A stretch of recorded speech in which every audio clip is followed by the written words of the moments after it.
Assalamualaikum warahmatullahi wabarakatuh. Waalaikumsalam warahmatullahi wabarakatuh. Selamat malam Kak. Kami mahasiswa Teknik Elektronika dari Polman Negeri Bangka Belitung. Malam ini dengan saya sendiri Rizky Darmawan. Saya sendiri Bapak Nisa Bilang. Saya Bella Tia. Sebelumnya kita perkenalan dulu ya Bu. Nama Ibu siapa?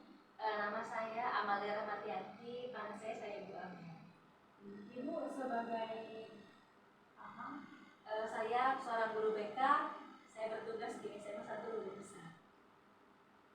Kalau boleh tahu, adik-adik ini tinggal di mana aja nih? Yang pertama saya tinggal di komplek Jalan Bukit Skip di area Karya Makmur, Desa Karya Makmur. Masih sudah Pak ya, dekat dengan rumah saya ya, di tetangga. Kalau adik ini tinggalnya di mana deh? Kalau saya tinggal aslinya tuh di Mentok, tapi kalau di sini di Nangka. Mantap berarti ya? Iya. Untuk jauh ya dari sini, Iya. 3-4 jam.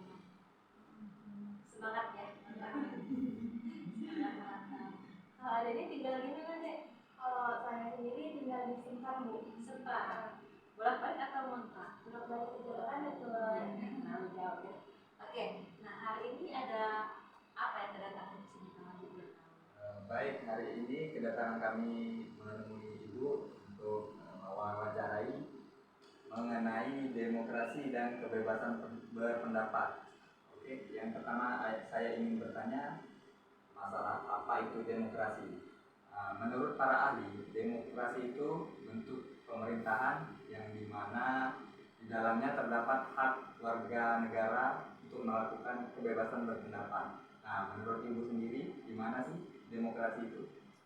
Kalau menurut saya secara ringkasnya sesuai dengan para ahli pokok, demokrasi itu adalah dari rakyat oleh rakyat untuk rakyat. Jadi tergantung bagaimana konteksnya, apakah dalam sebuah negara atau dalam keluarga atau dalam organisasi. Tapi kalau untuk dalam masyarakat ya memang betul demokrasi itu semuanya ada pada rakyat, kedaulatannya, kekuatannya, powernya gitu. Jadi kalau misalnya ditentukan oleh pemimpin saja tanpa ada campur tangan masyarakat, maka itu bukan dinamakan demokrasi.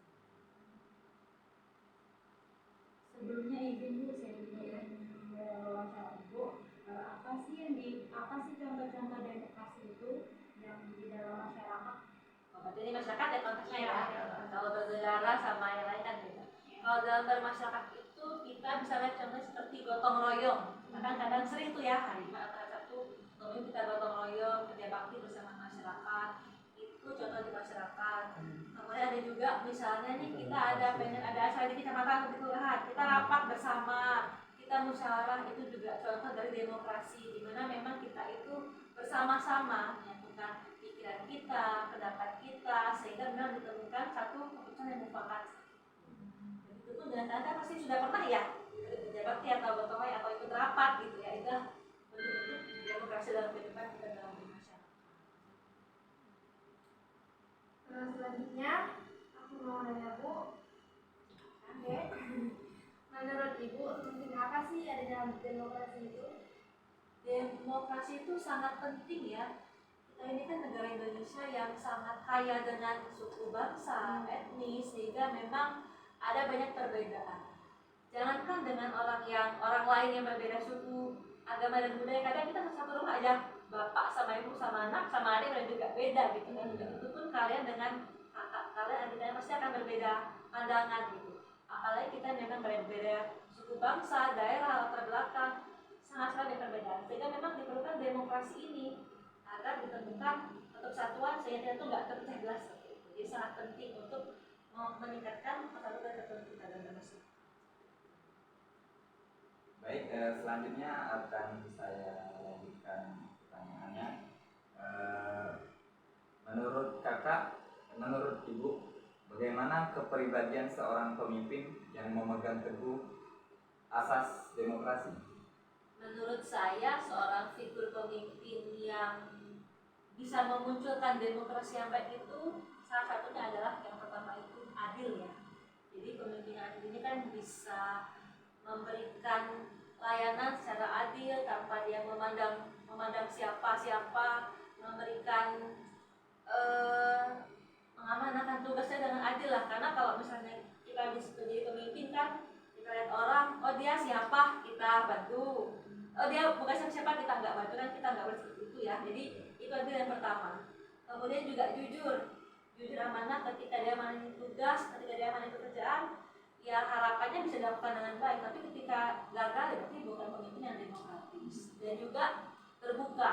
Jadi ketika ada apapun ya disampaikan kepada hal masyarakat untuk menghindari seuzon mungkin dari masyarakat, menghindari stereotip negatif, sehingga diperlukan pemimpin yang terbuka, adil dan jujur.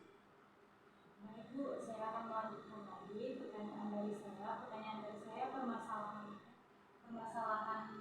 tentang demokrasi, bagaimana Ibu menyikapi jika ada permasalahan. Ini permasalahan dalam bidang apa dulu?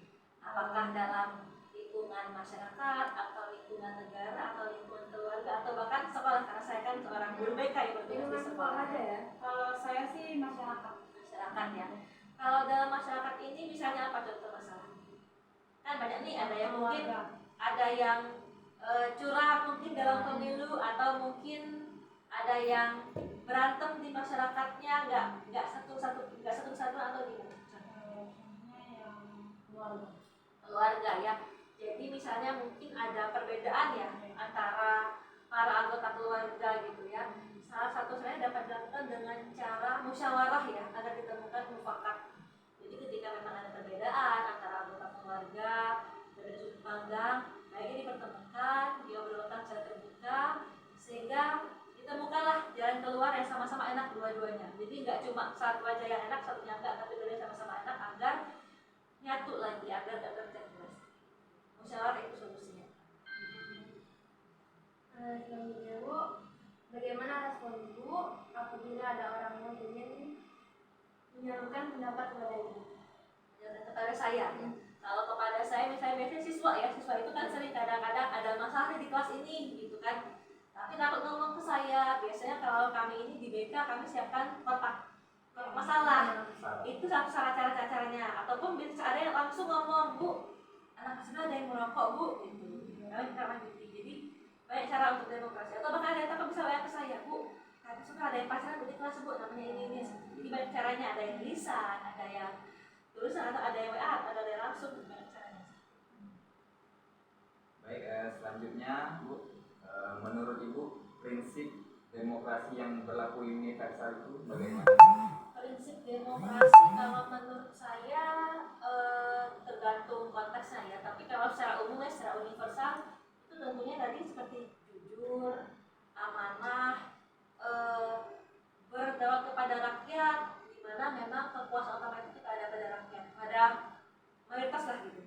Jadi tidak hanya satu aja, tapi semuanya bisa diakomodasi dengan cara demokrasi.